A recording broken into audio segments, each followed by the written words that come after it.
I just want to start off by welcoming everyone that's actually taken the opportunity to watch us live.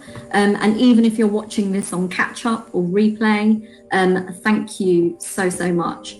But on that note, I also want to say it's been a real eye-opener.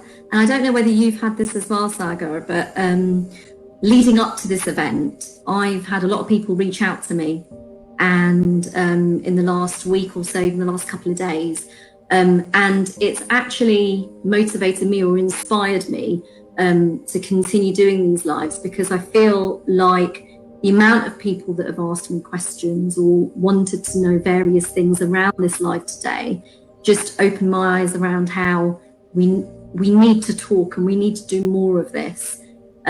So thank you to everyone who's reached out, and we will try and get through questions that you have asked or kind of sent to me to ask today. So we are up for this, aren't we, Sagar? Yeah? We are indeed. Definitely. Okay. I think because we are going to be also sharing this live on different platforms, hopefully, maybe after the live, because I know that because this is a private group, this is for Asian Patient, but we will be sharing it. So I think it's only right that I introduce myself. So I'm Renal Patel, and I'm the founder of a group called Asian Patient, which is on Facebook.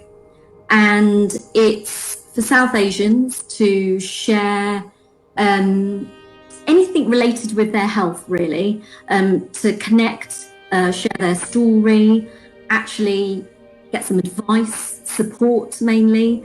But also, I think what we have realised over the last few years is within our South Asian community brings with it great culture, great beliefs, but also it has a massive impact around certain health conditions, because there's almost a barrier there, and we almost need to break the barrier, break that stigma around discussing certain issues. And this is why, I suppose it leads me on quite nicely to introduce you, Sagar, that we've got Sagar Vyas with us today, and he's going to be going through his personal story and his personal journey around mental health. So thank you.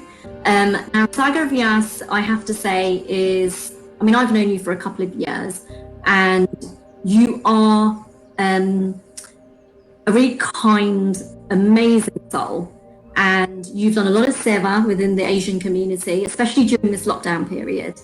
And what you're continuing to do is actually inspirational in itself. But we'll talk a little bit about the group that yourself and your friends and your colleagues have set up called Mindful Men's Club, which is around mental health, but we will touch on that a little bit later. But in terms of profession, so you run weddings and events, so you've got your company SB Weddings and Events, and you're also a professional DJ. The pleasure of listening to on many occasions, especially during lockdown. So that's fantastic. But welcome to you. Thank you, Renal. I just want to start off by saying thank you so much for allowing me and actually reaching out, and so grateful to you to actually ask me whether I wanted to join this live. I think when you brought up the subject, it was so nice, because we've realized, and the reason why we're touching up on the subject later on Mindful Men's Club is because I don't think as men, people don't really realize that we also go through things, but men tend to not speak out. So sharing a journey, and I've always said this on many of my other lives that I've done, is one share will help so many others, right? And we don't know that, because all we are looking for is likes and loves and emojis. But even people that are online today, thank you so much, and make sure you share this, guys, because you might be sharing something and you may not get a reply back, but you don't know if that person has shared it amongst someone else. So yeah, thank you so much, Renal, and this will be very interesting. Well, it's our pleasure, and actually you're the brave one here, because it's your personal story and your journey. So I suppose it makes sense to start off with the question around, talk to us about what you went through, and I suppose how it all started, and you know how this mental health journey of yours took place, and the situation around it. And so, you know, start. Yes. Okay. So, you know, as Rinal mentioned, you always have your ups and downs, you know. And one thing I realized, you know, when I got, this all starts back from God knows when. And 1996, you know, when I was diagnosed with Crohn's disease, having Crohn's, I don't think people realize that there's so much emotional trauma that you go through, because at that point, no one really knew about Crohn's or colitis. And when people got to find out what Crohn's and colitis is, they realized after that, of course, you know, this is not something that's something very small, you know, it's a huge issue. And I didn't maybe realize it then, but I was maybe going through a lot of anxiety. Yeah. And that was maybe because every time I used to go to a venue or used to go to a family event, straight away they will say, "Oh, Sagar, you're not putting on any weight. What's wrong with you? Don't you eat?" And that used to affect me because I had Crohn's. A lot of people didn't know that I had Crohn's. And again, because I was so closed in, how would I expect them to know if I don't tell them? Because I'm sure that the comments would have been completely different if they knew I had Crohn's. Then they wouldn't have said the same comments, which would have not created anxiety, right? But again, we think we know that others know, but actually they're not mind readers. And this is why sharing this, I'm sharing on your platform. I don't know any of these people. However, I'm hoping that one share will get so many other shares. And, you know, so I went through a really, really bad patch with my Crohn's. And of course, Crohn's is not curable. But I managed to shift my mindset and understand that actually, when these comments are coming through, process it, but only you know how you're going to react to it. And if you know why they're saying something, but you know that you haven't told them, let them say what they want. However, because I've managed to switch my mindset and process it in a different way, that anxiety from my Crohn's that I used to suffer has sort of slowly drifted away, you know. And it's really weird because I don't think men know when they're going through something until something like the lockdown happens and you can't be busy anymore. So you actually then realize, actually, you know what, I'm depressed, you know. And sort of going on that, you know, then of course I came out of that whole anxiety, and my Crohn's I was taking care of. However, that affected a lot of my relationships. And it might just not be the Crohn's. Maybe I was putting, you know, I was saying things and thinking that it might have been my my Crohn's that affected my relationship. But, you know, it could have been myself. So going through a whole range of depression and, you know, with my marriage breaking down after 6 years, that was the hardest part because I was still keeping everyone else happy, as in my couples, but I couldn't be happy myself. I was like Jekyll and Hyde, you know. Oh, congratulations, you're getting married, and in my mind I'm thinking, don't do it. Right? But, you know, inside it's a different story at that point. Yeah, it was. But, you know, I think moving forward, you know, I've done a lot of self-development courses, and I'm not saying that I've got through everything and I'm all happy. There are days, and I think Rinal knows quite a bit about me, because it's so weird how you reach out to people that you don't really know, because emotionally, and I'm not saying you're not emotionally attached, Rinal, I hope you are, no joke, but emotionally, because you're not attached, whatever you say, the person who's actually suffering will listen to you more than actually listen to a loved one. And again, going back on this, when my loved ones, my immediate family, when they were actually saying, why, you've gone through this, just forget it, who cares, whatever.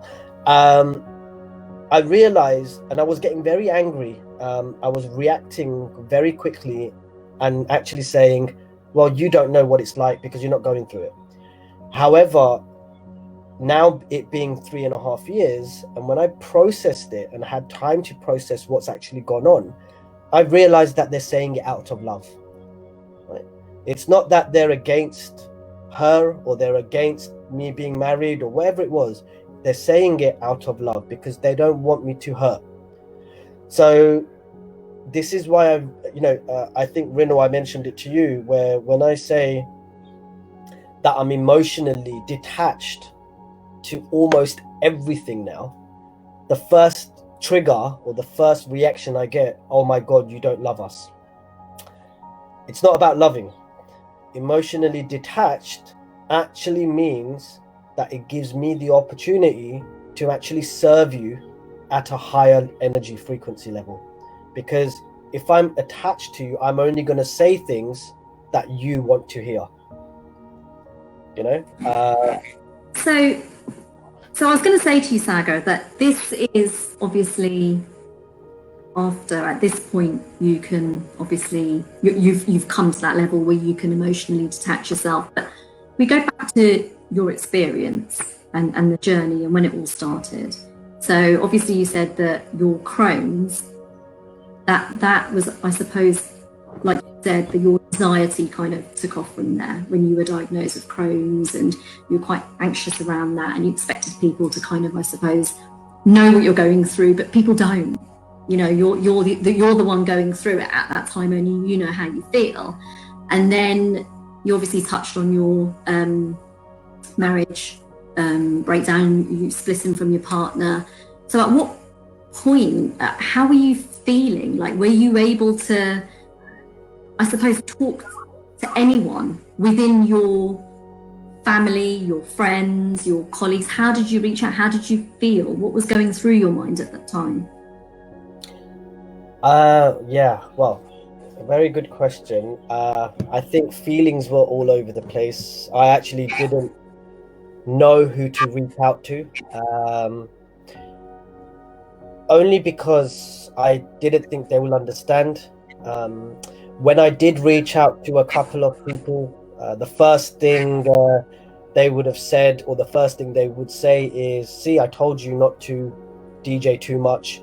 You didn't spend enough time with your missus, so you're to blame. And that was hard. And then, because when you hear the same things over and over again, you tend to switch off, because then you think, I'm not going to reach out to anyone. No one's going to understand. I'm going to deal with this my own way. However, that was very, very hard, because I must have gone through anxiety, must have gone through depression, anxiety in terms of when I'm actually doing these weddings, when I have my meetings with my clients, the first thing the parents say, Sagar, are you married? Right? And because I am 40, even though I might not look it, so, the first thing they say is, are you married? And then when I say to them, and I've opened up and I will say, well, I'm divorced. The first thing they say, well, how can you still do weddings? What happened? And is it because you do too much events and DJing? So you're hearing it from your clients as well. And you think, who do I actually reach out to? Who's going to actually understand me? That it takes two for something to break down, right? Same with my Crohn's. The anxiety of it was every time I was going to a family event and they'll say, Sagar, you're not putting on weight. Doesn't your parents feed you? And then what happened? Instead of dealing with that issue, I just stopped going to events. And that's not the way to deal with it, because inside, everyone's having fun. I could have been there, but inside, I'm actually suffering. And of course, I think my marriage breakdown, as it really, really, really hit me, because I thought to myself straight away, wow, I'm making all these people happy, I always tell people what a marriage is about, and here I'm going through the whole divorce. How is that even possible? So when I did move back home, I was in a real state, let me put it that way. I had to put up a front when I used to do weddings. I locked myself in my room. I didn't want to talk to anyone. I tried committing suicide 3 times. And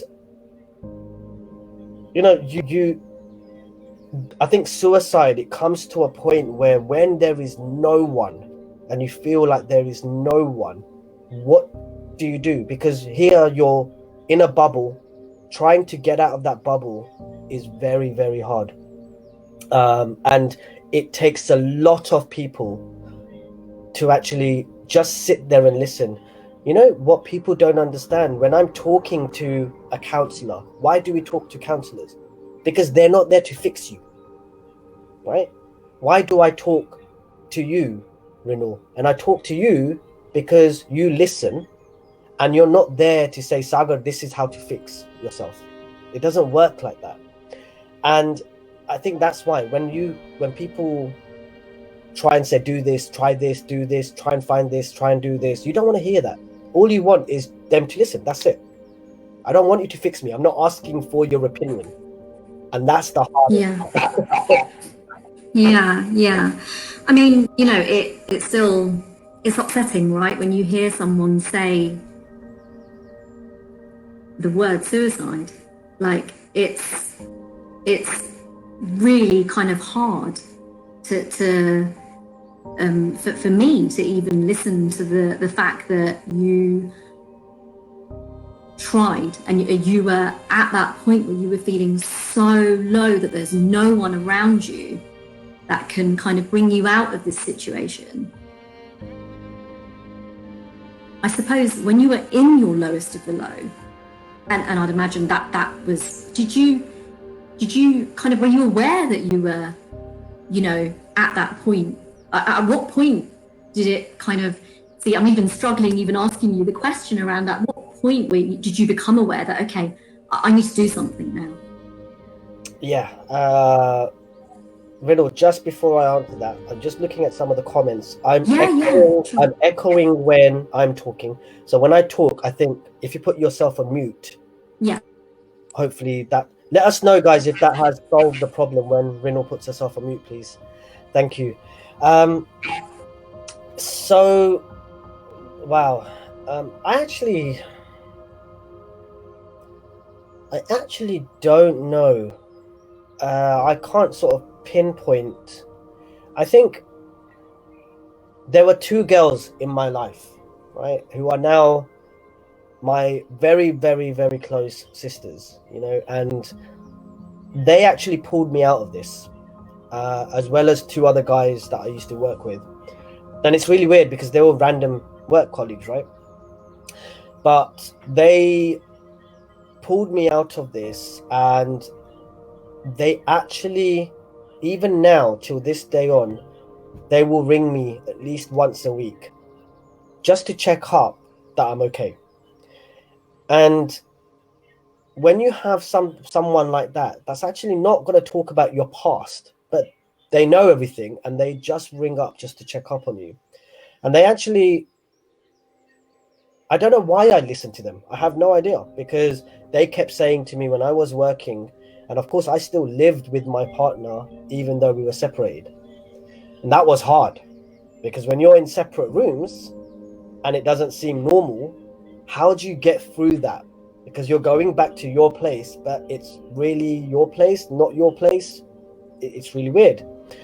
But they kept saying to me, you need to get out, because this is not good for your state of mind. And my brothers kept saying that. However, it's really weird that I listened to them, because they finally got me out.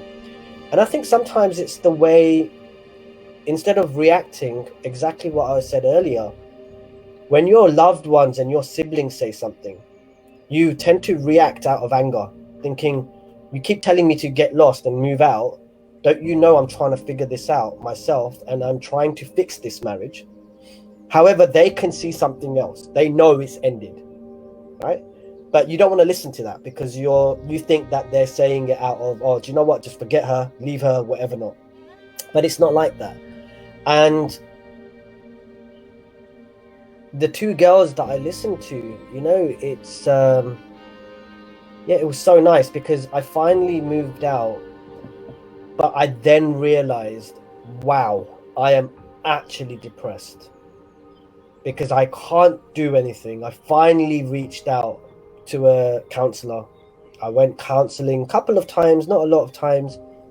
And to be honest, the counselor didn't say anything that I didn't know. But, emotions were there. Yes, I cried a lot. And it was difficult. And it's taken me a long time. It's going to come up to 4 years. And it's been difficult. But I think what I realized that when I slowly came out of this and I had the support network around me, I realized that actually I'm losing everyone just because of one person and one breakup. I'm losing everyone else around me. And that was my fault, not their fault. They tried to reach out, but I was so closed off in my own little bubble just because one thing has affected me so bad that I didn't want to hear anyone's input. And then it ended up that I lost my brothers. And my brother's always going to love me, right? They are blood. But I lost. What happened was when I realized that my brothers are meeting up with the cousins, and I was like, where's my invite? But they switched off because they knew that all I was going to say is what I say all the time, which is I'm busy or I can't come. And I realized if I don't do something about this now, then I'm not just haven't just lost my partner. I'm actually going to lose my family as well. And I'm still learning. I'm still very closed off. You might not think that because I do so much.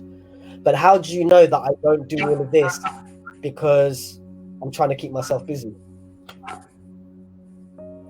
So I suppose that's like, so one of the questions that I did receive, actually, is probably quite a nice time to ask this, is for family, for friends, for colleagues, everyone around you, what sort of support or how can they recognise symptoms, and what are the sorts of ways that they can help someone that is suffering or going through a period of their life where, they want to say something, do something or support, but how can they do that? From your personal experience, what's the best way to support? Just listen. I always say one thing, and that is always check up on your happy friends, right? Because that smiles are very easy to put on, but what you don't know and what someone's going through is a very difficult thing. And we're very quick to say, how are you? And when someone says, yeah, I'm fine, and we shut it down, right? Why don't we ask that question in a different way? Because people tend to slowly open up. And again, I did the same thing. How are you? And I'm like, yeah, fine. And of course they will just say, okay, well, he can't be bothered to talk. So, and then I can't blame them. Again, this all comes back to don't assume right? Because I just thought, oh well, they know I'm going through a divorce. Well, why don't they ask me even more questions instead of just shutting it down as how are you? But maybe they don't want to. Maybe it takes one person to actually open up, and that's the difficult part, right? When someone, if you know anyone that is going through depression or anxiety, or you think someone's out of character, then reach out. And sometimes all it takes is just a phone call, Forget messaging. Messaging is, it can be very miscommunicating as well. So reach out and ask the right questions. You know, don't, when you're actually talking to someone who needs help, don't always go and talk about their past and you should have done this, you should have done that, because that's not what the opposite person wants to hear. They're already suffering. They are still trying to find themselves. That's the difficult part. And it takes just one person, as I said, just open up. And then when someone who's on the opposite side, when you're just there to listen, that's all we want. Signs wise, wow, I think everyone's different. But when you think someone who's very energetic, someone who loves everyone, someone who loves entertaining, someone who likes going out to bars and clubs and cinemas and going out and meeting friends, if that all of a sudden stops, that's a massive sign that, you know what, this is not Sagar, because this is completely out of character for him. That's a massive sign when someone completely changes their way of living. Just reach out to those people, right? And as I said, check up on your happy friends, because they're not happy. And there's a quote by someone called Cooley, and the quote is actually, and this is why mental health, I think, it's a very deep subject for me now, because in the Asian culture, we're not allowed to be depressed. Because when you say to your parents, I'm going through a depression, or I'm depressed, the first thing they say, what do you mean depressed? There's no such thing as depression, right? And so then if you can't even talk and share that with your immediate family, because you're like, and there's nothing wrong with my parents saying that, because that's what they know. That's what they've been brought up with, right? So really, I was just going to say, I mean, that's actually, again, you know, it's almost like we've planned this, but you know, we haven't. I was going to move on to literally talking about our South Asian culture. So I touched on it at the beginning. You know, we love our culture. We love the beliefs that we have, the religious beliefs, the cultural beliefs within the South Asian community. But it's those beliefs that also allow us not to open up. You know, totally against the ideology of it's okay to talk, or it's okay to not be okay, right? So, you know, Sagar, are you okay? Well, not feeling too good today. I'll give money. You know, it's okay. You know, that's fine. Yeah. Brush it under the carpet, you know? So I suppose we have this image, and this is the thing, right? It's not, no one's wrong or right. It's how people have been brought up. You know, you've gone through these beliefs, it's been ingrained in you, and that's what we live with. Oh, so and so na acha, so and so na, you know, this person has this person has that. It must have been something they've done in their previous life to be going through this right now. That's a massive thing that people believe. Is it right? Is it wrong? You know, that has a massive impact on how we're brought up, who we speak to. And I suppose it's around the bravado of, you know, you're a man, you know, show that strength, show that courage. You know, you shouldn't be crying. You shouldn't be talking about things that aren't, you know, happy or anything like that. So in terms, like, what do you think? Like, was it hard for you to speak to? Did you have that at the back of your mind when you were talking to your family, your friends and stuff like that? Because one thing I do want to say, and this was really shocking, and these are statistics, UK statistics, but obviously a small country like the UK, you know, it's huge out there, right?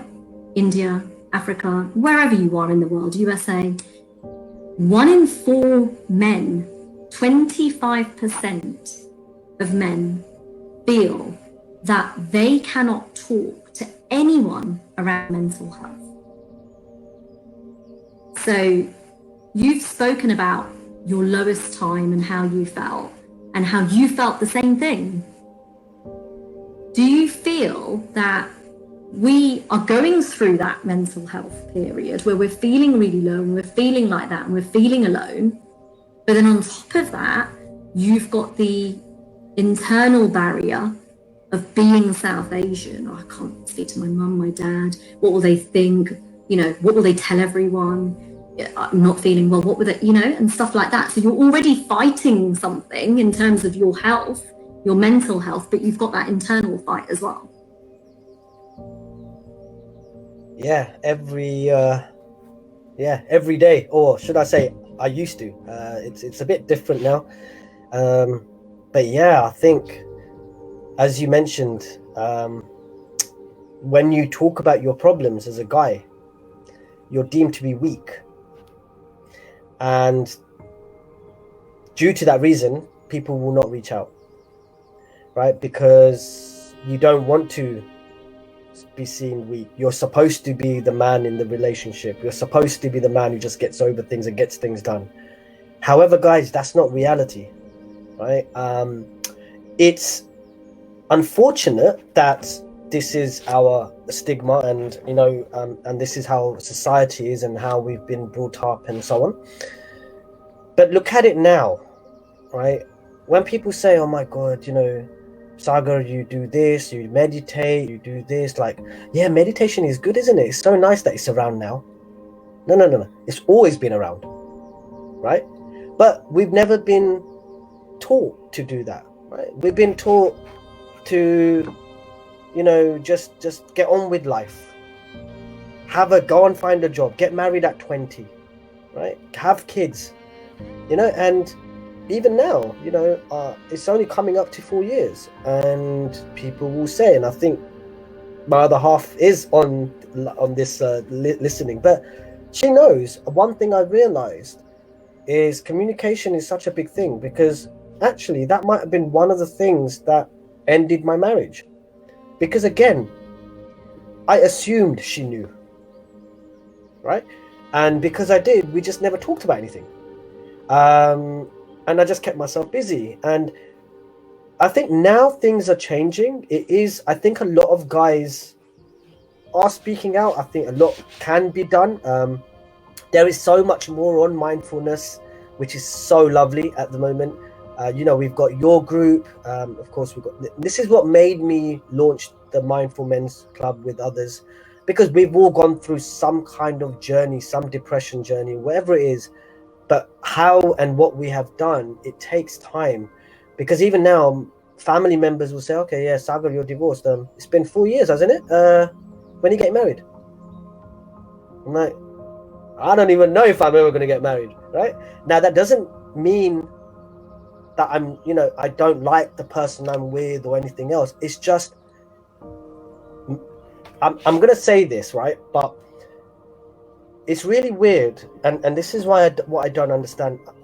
As you know, I do a lot of weddings, and it's really bad for me to say this, but as many weddings as I do, that's how many divorces I see at the moment, right?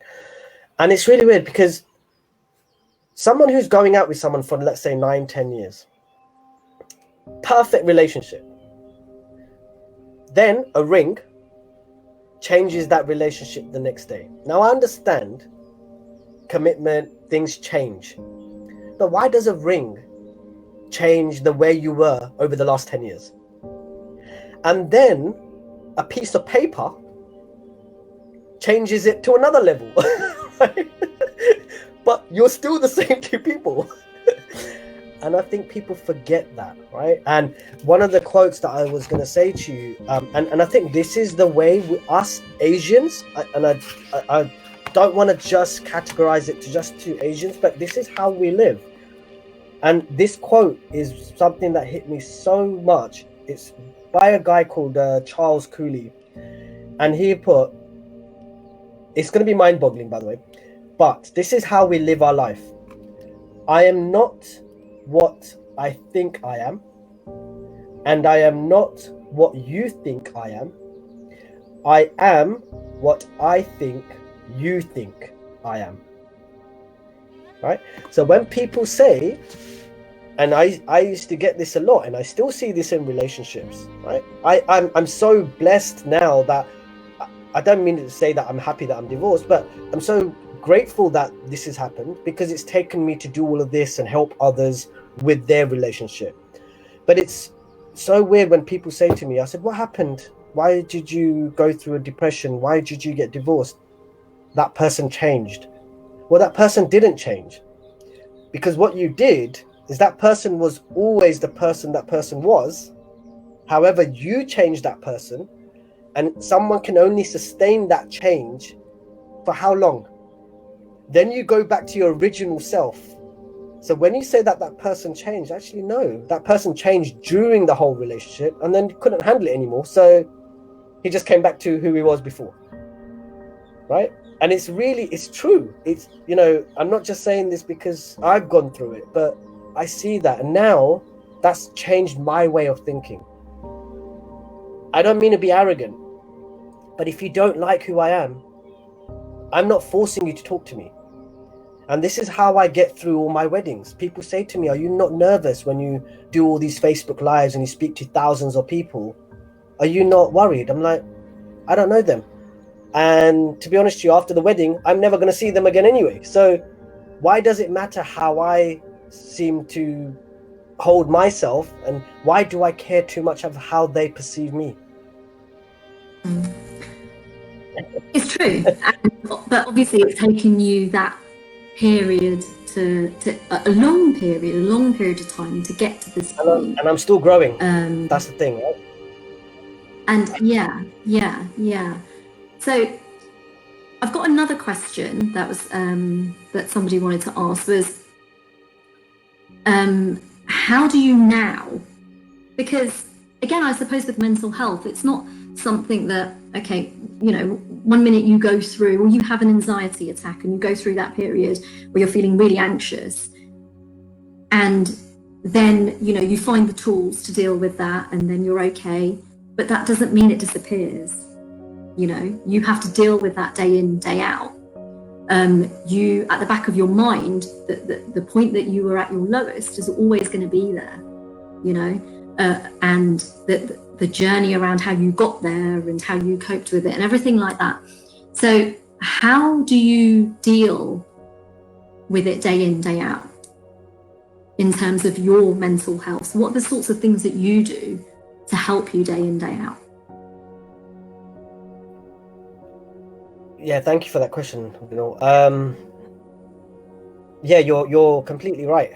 It never disappears, and you think it has, because I always thought it did when I did all these courses and everything else. However, lockdown, I think, did affect me, right, in a different way, because I wasn't busy anymore to keep my mind active.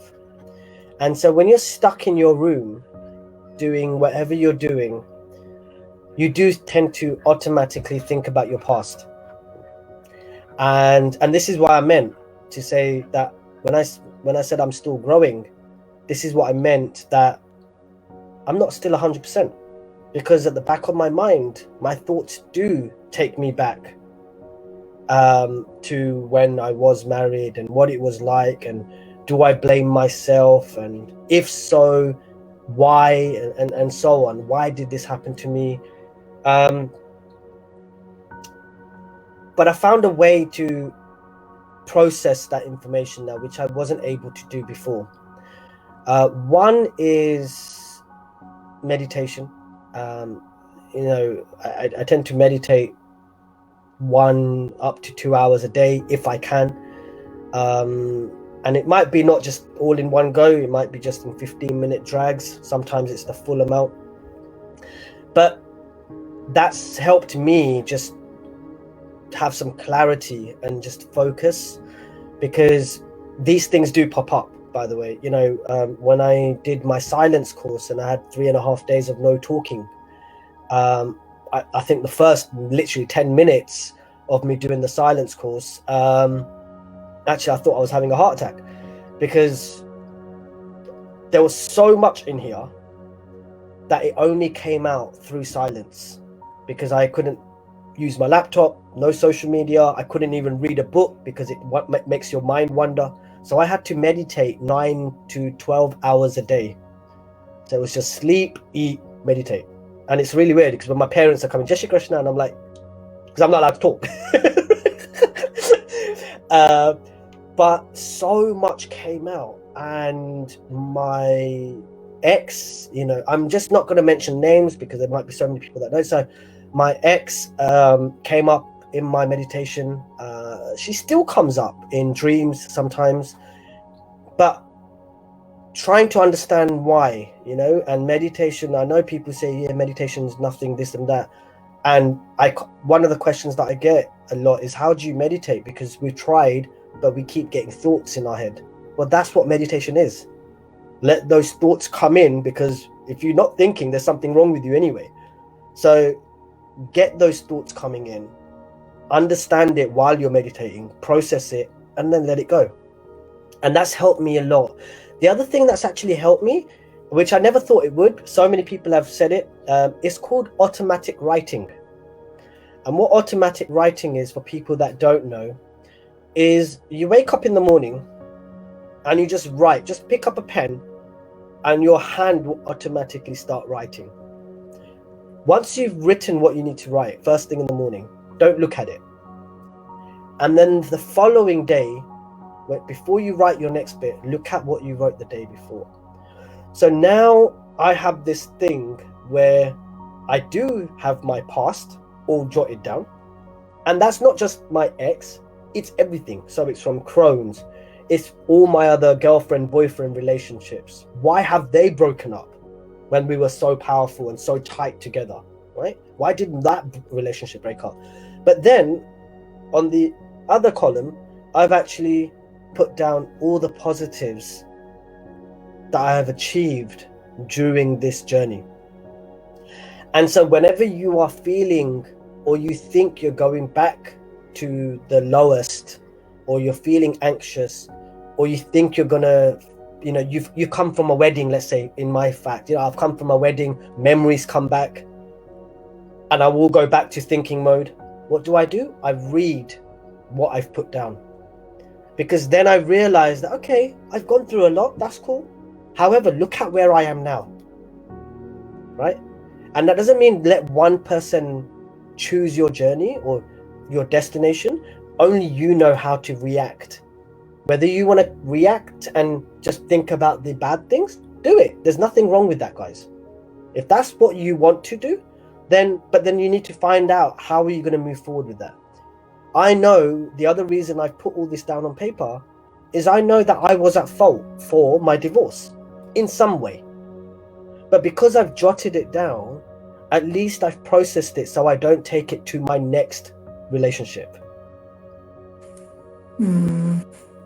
That's amazing, actually. I mean, it's great to hear. I'd never heard of it, so it's really something worth doing, especially if it's going to help you along the way, right?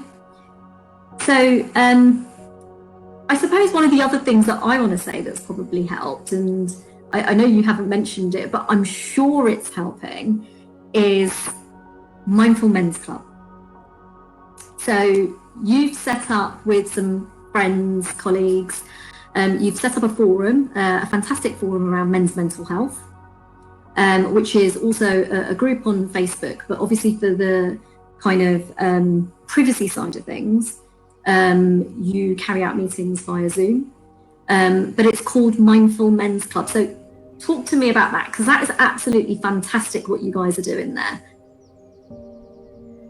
Thank you, Reno, for bringing that up.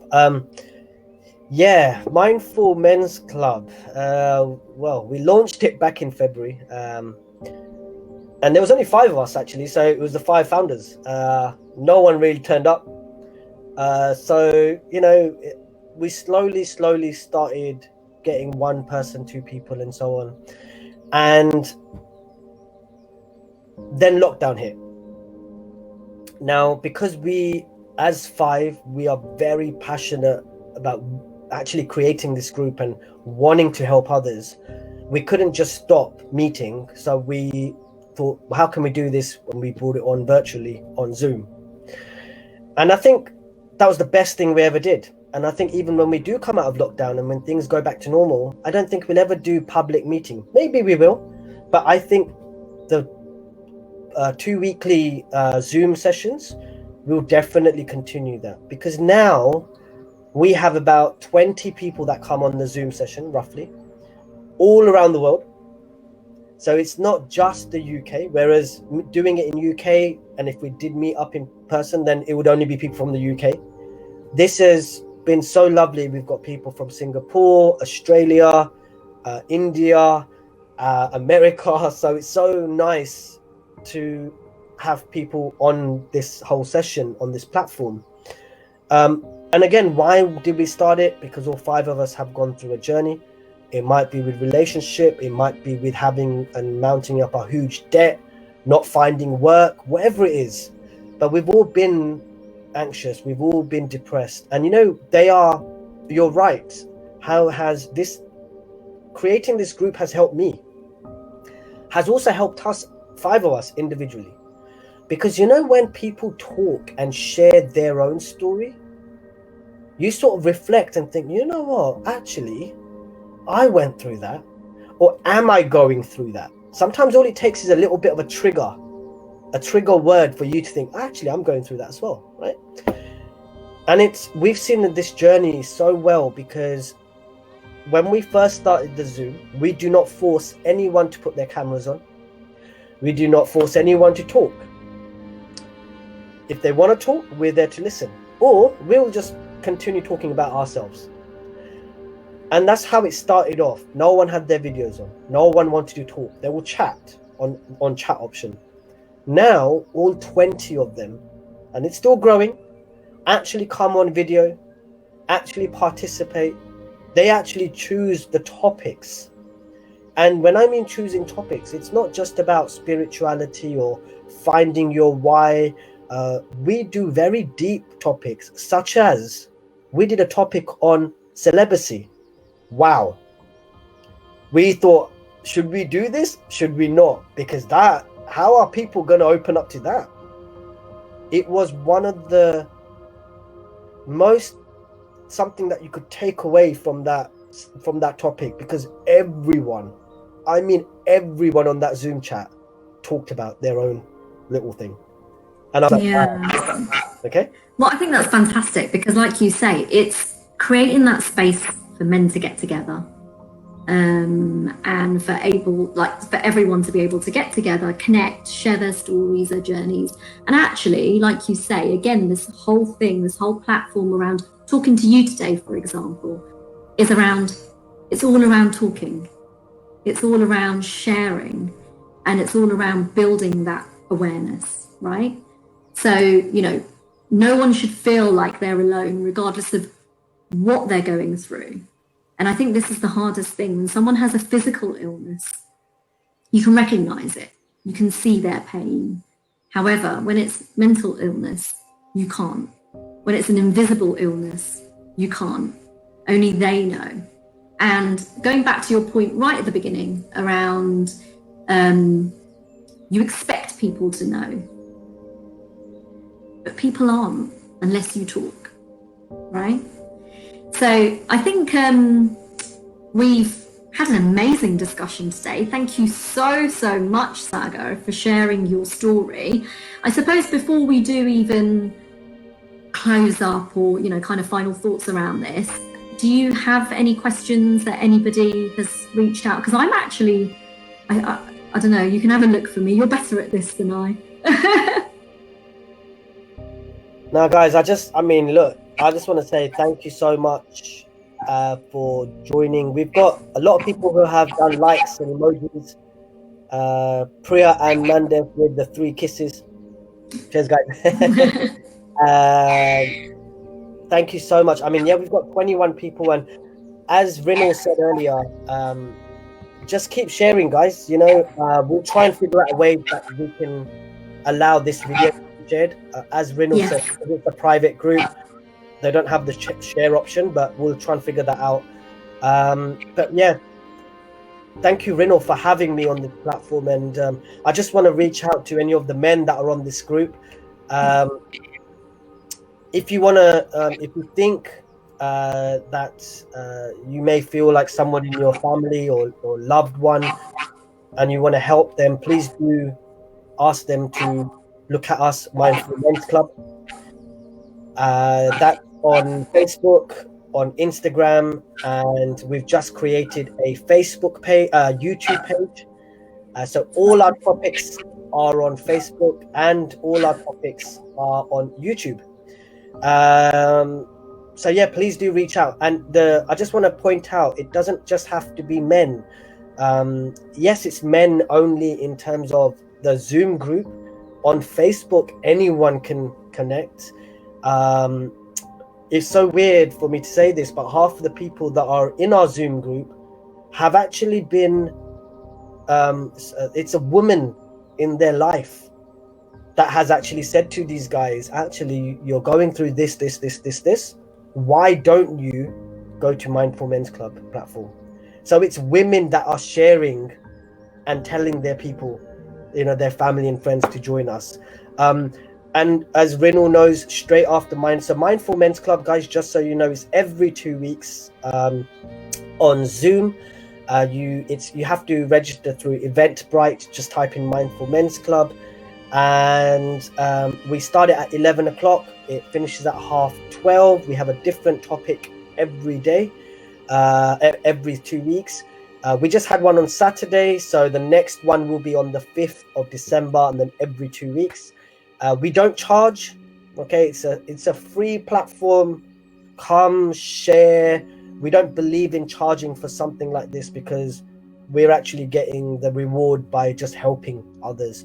And if we can save one person from committing suicide, that's our reward, right? That we've actually done something or created a platform to help someone. So we don't charge. We will never ever charge.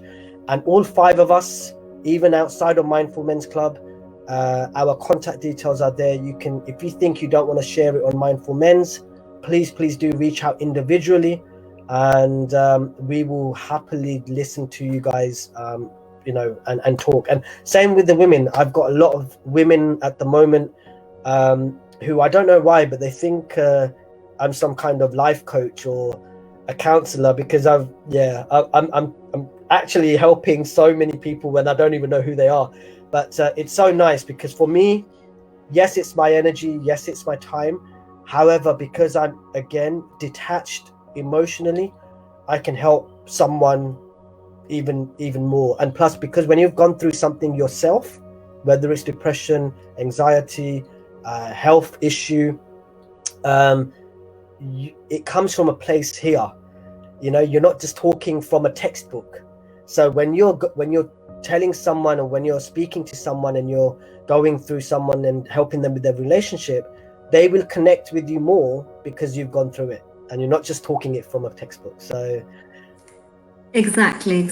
So thank you so much, Sagar. And I just want to say thank you to, again, the Asian Patient Forum. And we have had a couple of people say that obviously, are we going to be able to share this session? And like you mentioned, Sagar, we'll find a way, because again, what we are about is raising awareness. We are about raising awareness, sharing the knowledge that we've gained just by even listening today. And I just want to thank you for being really brave today and totally inspiring in terms of what you've discussed today. I'm sure it will help a lot of people, whether they're watching it live or watching it back on replay and when we share it. What I do want to say as well is, for me, this is my first live session, and I cannot think of a better person to do it with, so thank you. But I will be doing continuously many more, I hope. And I just want to ask anybody that feels that they want to come on and share their story, please reach out to me, and we'll definitely plan some future sessions. So it is going to be something we continue doing, because we're in it together as a community. We need to break down these barriers and stigmas that exist within our culture, and really, on the final note, just kind of break the fact that no one is alone. It is okay to talk, and it's okay to not be okay. Right, Sagar?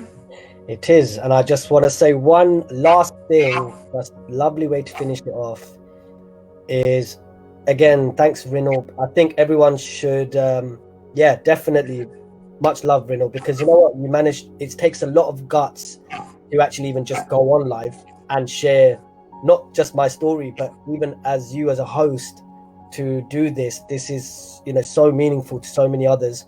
And, the reason why sometimes growth will happen is don't expect anything, right? Expectations only makes you feel sad or affects you when you're expecting something in return. Because if you don't get it, like if we don't get these comments and we didn't get the likes, then only me and you will be upset by it. But because we're just doing it, just talking naturally. And so the way I live my life is why worry? And the why worry is, there's a diagram. And it's like, do you have a problem in life? If the answer is yes, can you do something about it? And the answer is yes, then why worry? Do you have a problem in life? It goes, can something be done about it? The answer is no, then why worry?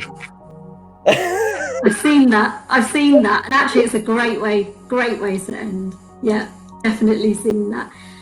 Thank you so much, honestly. Thank you so much, and we will connect. Thank you. See you later, guys. Bye. Bye-bye.